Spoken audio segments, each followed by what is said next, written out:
बोलो श्री कृष्ण भगवान की जय। 12 अध्याय हमारे खत्म हो गए हैं। 10 अध्याय हमारा खत्म हो गया है।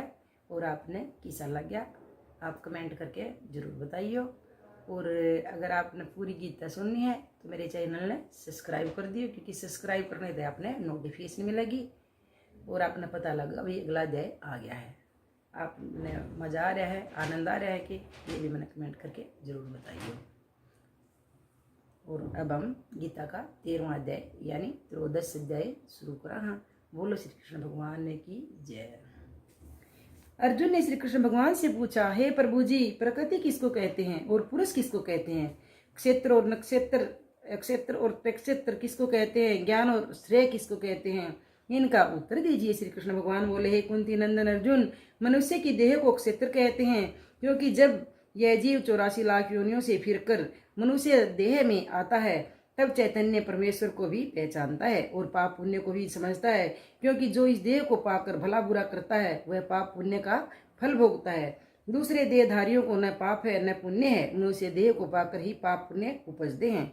और जितनी बातों का शरीर में ठाठ है उनको जो समझे सो तत्वेता पुरुष है, क्षेत्रज्ञ है भी उसे कहते हैं। जो शरीर रूपी क्षेत्र का जानने वाला हो सो हे अर्जुन क्षेत्रज्ञ, तू मुझको जान। जिसके ज्ञान से क्षेत्रज्ञ और क्षेत्रज्ञ दोनों जाने जाते हैं सो यह मेरे मत का ज्ञान है। अब क्षेत्र जो कि यह देह है, इसका वृत्तांत सुन। देह का ठाठ कितनी वस्तुओं से बना है, जो इस क्षेत्र में वर्तमान है सो इसको ऋषियों ने बहुत तरह से कहा है, वेदों में भी कहा है, भिन्न भिन्न रूपों से कहा है। तो तू सुन हे अर्जुन, भली प्रकार कहता हूँ, तू निश्चल होकर सुन। जो मेरे मुख कमल से निकले शरीर अक्षेत्र 5 तत्व पृथ्वी जल अग्नि पवन और आकाश, इस देह में पृथ्वी का अंश है, माँ जल का अंश सुधीर है, खून और अग्नि का अंश इस देह में जठा रागिन है। जो भोजन आदि वस्तु को पचाता है, पवन का अंश श्वास है और आकाश का अंश पोलापन है। यह 5 महाभूत देह में है, मन बुद्धि चित्त अहंकार और 10 इंद्रियां, 5 कर्मेंद्रियां और 5 ज्ञानेंद्रियां। कर्मेंद्रियां हैं जिन 5 कर्मेंद्रियां हमारे शरीर में और 5 ज्ञानेंद्रियां हैं। कान, नाक, हाथ, पांव और गुदा और लिंग ये कार्य को ही करना जानती हैं। कान हमारे सुनते हैं और नाक हमारा मान ली सांस लेने में काम आता है, सूंघता है। हाथ हमारे चलते काम करते हैं, पाँव भी चलते हैं और इसी तरह तो कार्य करना जानती हैं। त्वचा स्पर्शेंद्रिय जो है कि सब इंद्रियों में व्यापी हुई है। जीभा, जीभ में 2 गुण है, जब स्वाद लेती है तब उसमें ज्ञान गुण है, जब वचन बोलती है तब कर्म गुण है। लिंग में भी 2 गुण है, जब मैथुन भोग करता है तब ज्ञान और जब लघु शंका मूत्र करता है तब कर्म गुण है। ये तो 10 इंद्रियों के विषय में बताया है। अब इन इंद्रियों के आहार के विषय में सुन। 5 इंद्रियों के 5 ही आहार हैं। यह आंखों का आहार है देखना, नासिका का वास लेना, हाँ मतलब खुशबू लेना, महक लेना नासिका का। जीभा का स्वाद लेना, श्रवण करना, और कान का है श्रवण करना, सुनना। और स्पर्श इंद्रिय त्वचा जिसके आहार हैं, वस्त्र पहनिए, सुगंध लेपन करना, शीत उष्ण समझना, 5 के 5 ही आहार हैं। इन सब वस्तुओं से ही शरीर बनता है। जो शरीर रूपी नगर में बसते हैं सो सुन। अच्छी बुरी वस्तु खाने की इच्छा, कभी दुख और कभी सुख, ये चारों बातें इसमें 3 प्रकार की हैं। इन चारों बातों का विषयों में बड़ी दृढ़ता है और चारों में इसमें चैतन्य है। ये चारों बातें इसमें दृढ़ हैं। हे अर्जुन, इस शरीर क्षेत्र का वृत्तांत मैंने तुझसे भली प्रकार कहा है। अब सुन कि मुझे जानने का ज्ञान प्राणी में कैसे उपजता है, अर्थात मुझे कैसे पा सकता है, वह साधन सुन। मुख्य साधन तो यह है कि प्राणी अभिमानी न होवे, निर्भीक रहे और अपनी पूजा ममता न करावे, गुरु गुसाई होके न बैठे, मन कर्म और वचन से सबका सेवन बना रहे। ऐसा पाखंडी भी न होवे कि चौकड़ी मारकर और नेत्र मूंद कर बैठा रहे, लोग समझे कि कोई बड़ा तपस्वी बैठा है और वह मन में विषय भोगों की वासना करे। मुझे पाने की इच्छा करने वाला प्राणी तो पाखंड से रहित है, मन में किसी का बुरा न चाहवे, मन कर्म वचन से किसी को दुख न पहुँचावे और न ही वाणी से दुर्वचन कहे, किसी को हाथ से मारे नहीं, पैर से चलकर किसी का बुरा न करे, किसी स्थावर जंगम को दुख न देवे। यदि कोई उसे स्वयं को भी दुख पहुँचाए तो उसका बुरा न माने, क्षमाशील हो, सबके साथ नरम भाव से रहे और अच्छे मार्ग का उपदेश करने वाले गुरु की सेवा करे। जल मर्तिका से अपनी देह पवित्र रखे, धर्म कर्मन को निश्चल रखे, इंद्रियों को भोग से उदास रखे, अहंकार से विरत हो। जो प्राणी ये साधन करता है वह जन्म मरण के बंधनों से रहित होकर मुक्त होगा। अब और साधन सुन। पुत्र या स्त्री और घर के संबंधियों से मोह न लगावे और शत्रुओं मित्रों से रहित रहे, ना शत्रुओं ना मित्रों, उनसे अलग रहने की आदत डाले। पुत्र सदा एक सा रहे, मेरे साथ आनंद से रहे। जिस प्रकार पतिव्रता स्त्री अपने पति की सेवा करती है और पराये पुरुष की ओर नहीं देखती, वैसे ही मेरा भक्त मुझे ही सिमरे और किसी दूसरे का नाम न लेवे।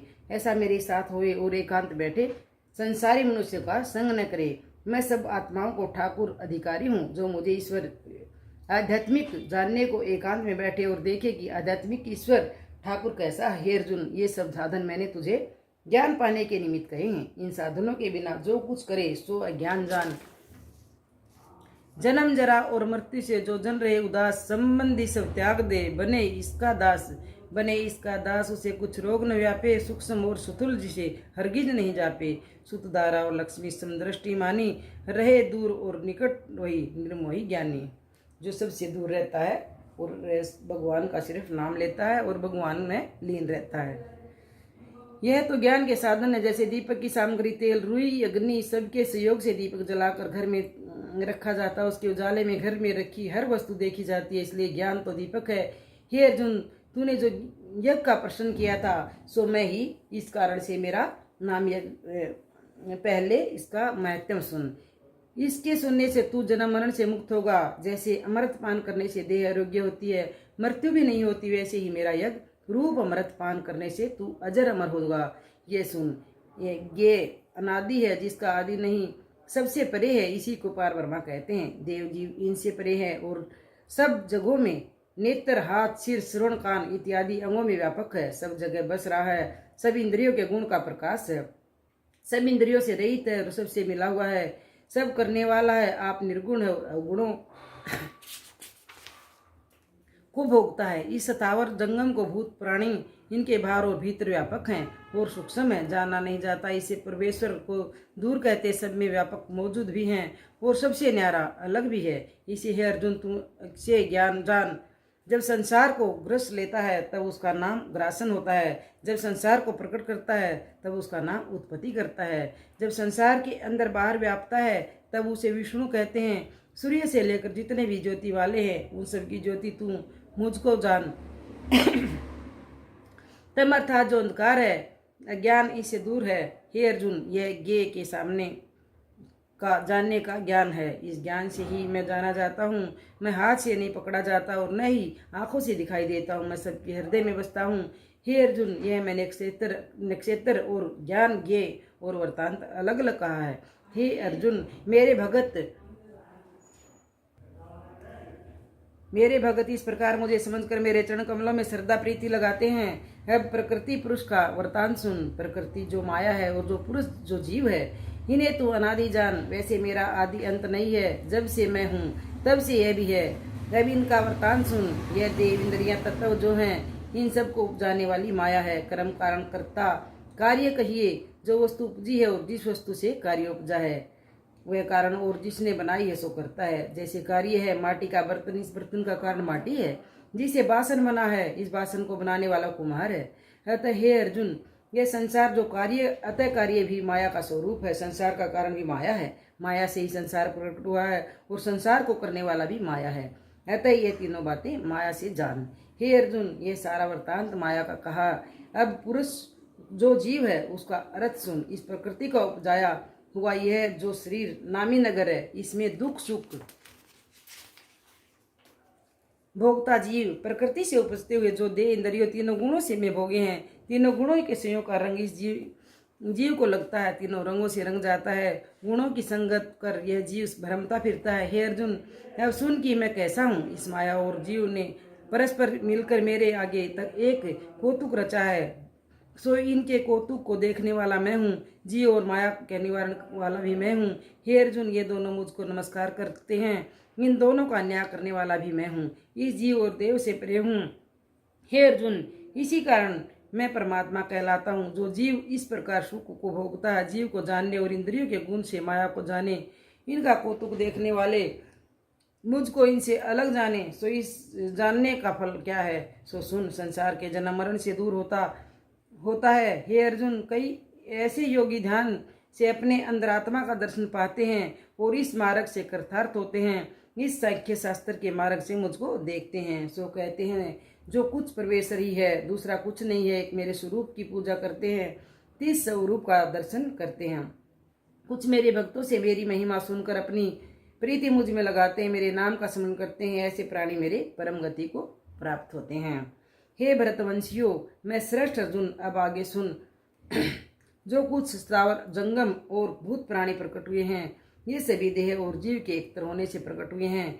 इन सब भूत प्राणियों में एक मैं परमेश्वर व्यापक हूँ, देह के नाश होने से जिसका नाश नहीं होता, जो मुझे ऐसा अविनाशी परमेश्वर जानते हैं, और जिसने सब भूत प्राणियों में एक मुझे भी इसमें देखा है, और जो सबका सुखदायक सेवक बना रहे, किसी का मन न दुखाए, वह मेरी परम गति को प्राप्त होता है। हे अर्जुन, जो कर्म होते हैं देह इंद्रियों और मन से होते हैं, यह प्रकृति माया की है। जो कोई आत्मा को देखे सो अकर्ता देखे, आत्मा कुछ नहीं करता। यह सब प्राणियों का विस्तार अलग अलग देखता है। यह दृष्टि दूर होए, एक आत्मा ब्रह्मा सब में नजर आता है। जब ऐसा होता है तब तुरंत ही उस आत्म ब्रह्मा को पाता है। ब्रह्मा मिला तो आत्म ब्रह्मा अनादि हुआ, जिसका आदि अंत नहीं, वह अनादि है। निर्गुण गुणातीत परमात्मा विनाशी है। हे कुंती नंदन, इस शरीर में ही आत्मा बसती है, वह कुछ कर्म नहीं करती, निर्लेप होकर हरेक देह में बसती है। देह के गुण उस आत्मा को प्रभावित नहीं करते, जैसे आकाश व्यापी और सबसे न्यारा है। हे अर्जुन, एक मेरा महाप्रताप और सुन, जिसके आगे किसी का प्रताप नहीं। जैसे सूर्य प्रातःकाल को पूर्व से उदय होता है और एक बार में ही सभी लोगों को प्रकाशित कर देता है, ऐसा नहीं कि किसी देश में सूर्य का प्रकाश पहले हो और किसी के बाद में, सब लोगों में एक ही बार में प्रकट हो जाता है। वैसे ही ब्रह्मा से लेकर चींटी तक स्थावर और जंगम जो भी संसार है, उन सब जीवों के शरीर में एक बार ही प्रकाश करता हूँ। हे अर्जुन, यह क्षेत्र शरीर और क्षेत्रीय है, जो यह सब जीव है और नक्षत्र में है, सो कैसा है? मैं ऐसा हूँ कि एक नेत्र और उघाड़ कर सब संसार प्रकट करता हूँ। जो कोई जीव ज्ञान नेत्र से मेरा प्रताप विचारे, मेरी स्तुति करे कि धन्य है श्री कृष्ण भगवान, जिसको यह सामर्थ्य है और अक्षर मात्र में सारे संसार को प्रकट करता है। ऐसा जो परम पुरुष है, उसको मेरा बारंबार नमस्कार है। फिर मेरा नमस्कार है। जो प्राणी इस प्रकार मुझको जाने, मेरी स्तुति करता है, तिसका फल सुने। ऐसे प्राणी जन्म मरण रूपी संसार के दुखों को काटकर परम अविनाशी पद को प्राप्त होते, उसमें लेस मात्र भी संदेह नहीं है। जो प्राणी ऐसे हैं, जो मैंने पूरी इसमें सुनाया माध्यम में, तो वो दोबारा जन्म नहीं लेते, जन्म मरण के बंधन से छूट जाते हैं। बोलो कृष्ण भगवान की जय। 13वां अध्याय समाप्त। 13वां अध्याय हमारा खत्म हो चुका है और 13वें अध्याय का माध्यम सुना गया। तो बोलो श्री कृष्ण भगवान की जय। श्री नारायण बोले, है लक्ष्मी, अब 13वें अध्याय का माध्यम सुन। दक्षिण देश में हरि नाम नगर था, वहाँ एक व्याभाचारणी स्त्री रहती थी। वह व्याभाचारणी बुरी स्त्री रहती थी। व्याभाचारणी मतलब बुरी स्त्री रहती थी, जिसमें सारे 200 उसको बुरा कहते, व्यभिचार कहते। मांस मदिरा खाती थी। एक दिन एक पुरुष से उसने वचन भरा कि अमुक स्थान पर मैं तेरे पास आऊंगी, तुम वहां चलो। वह पुरुष किसी और वन में चला गया। वह ये स्त्री उसे ढूंढती ढूंढती हैरान हो गई, पर मनुष्य नहीं मिला। वह भूलता फिरता था। वह गणिका थक कर उसका रास्ता देखने लगी। देखते ही देखते सारा दिन व्यतीत हो गया, मगर उसका प्रीतम न आया। सांझ होने लगी तो वह गणिका प्रीतम का नाम लेकर पुकारने लगी। तभी भटकता भटकता उसका प्रेमी वहां आ पहुंचा। दोनों बड़े प्रसन्न होकर बैठे। इतने में एक शेर आया। गणिका भयभीत हो उठी। उसे देखकर सिंह बोला, अरे गणिका, मैं तुझे खाऊंगा। वह बोली, तू पहले अपने जन्म की बात कह, तू कौन है, मुझे क्यों खाना चाहता है? तब सिंह बोला, मैं पूर्व जन्म में ब्राह्मण था, तू झूठ बोला करता था, बड़ा लोभी था, जुआ खेलता था तथा दूसरे का धन हर लेता था। एक प्रभात के समय घर से उठकर चला तो मार्ग में गिर पड़ा और गिरते ही देह छूट गई। यमों ने पकड़ लिया और धर्मराज के पास ले गए। देखते देखते धर्मराज ने हुक्म दिया कि इसी घड़ी इस ब्राह्मण को सिंह का जन्म दे दो। यह देह मुझे मिली है। और हुक्म दिया जो प्राणी पापी दुराचारी होती इनको तू खाया कर।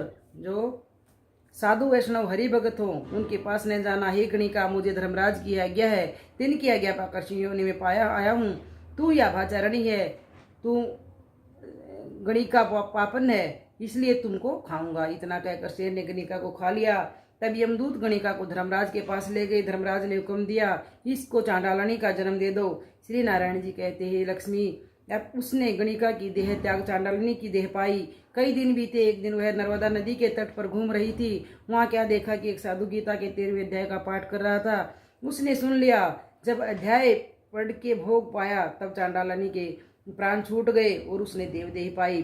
आकाश से विमान आए 3 पर बैठकर, जिस पर बैठकर वह बैकुंठ को चली गई, स्वर्ग को चली गई। साधु ने पूछा, अरे तूने कौन पुण्य किया जिसके करने से बैकुंठ को चली है? चांडालनी ने कहा, हे संत जी, इस पाठ को श्रवण कर मैं देवलोक को चली हूँ। तब पार्षद को कहा, कोई ऐसा काम करो कि जिस सिंह ने मुझे पूर्व गणिका के जन्म में खाया था उसको भी साथ ले चलो। तब उस साधु से प्रार्थना की कि हे संत जी, गीता जी के इस श्लोक के पाठ का फल उसके निमित्त देव जो सिंह का उद्धार होवे। तब उसने पाठ का फल दिया और तत्काल उस सिंह की देह छूटी और उसने देवदेह पाई। दोनों विमान पर बैठकर बैकुंठवासी हुए, परम धाम को प्राप्त हुए। तो श्री नारायण जी ने कहा, हे लक्ष्मी, यह 13वें अध्याय का महत्व है। प्रीति साथ पढ़ने की बात का कुछ फल कहा नहीं जाता। अनजाने में भी पढ़े तो भी मेरे परम धाम को प्राप्त होता है। भाई जो गीता के 13वें अध्याय का पाठ या महत्व अनजाने में भी पढ़े उसको मुक्ति मिल जाए, जन्म मरण से छूट जाता है। बोलो श्री कृष्ण भगवान की जय। ये था हमारा 13वां अध्याय और 13वां अध्याय का महत्व। ये हो गया खत्म। मैंने पढ़ लिया है और आपने किसा लग गया ये जरूर बताइयो कमेंट करके न।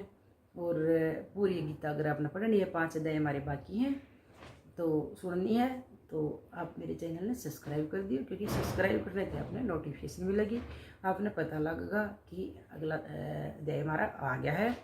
और आपने किसा लग रहा है ये जरूर बताइए कमेंट करके न।